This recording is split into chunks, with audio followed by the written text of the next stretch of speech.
How to fix Discord big screen. Today guys I have the solution how to fix and solve this. Just watch this video till the end.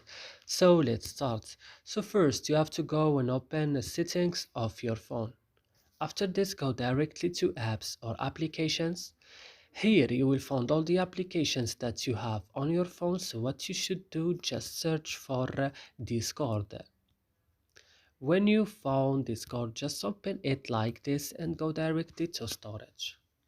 On storage, go to clear data, click OK and go back and click on force stop and click OK, and don't forget the last thing is going to Play Store and updating your Discord again. And that's it. I hope this video is helpful for you. Don't forget to like, also subscribing in our channel. See you in another video.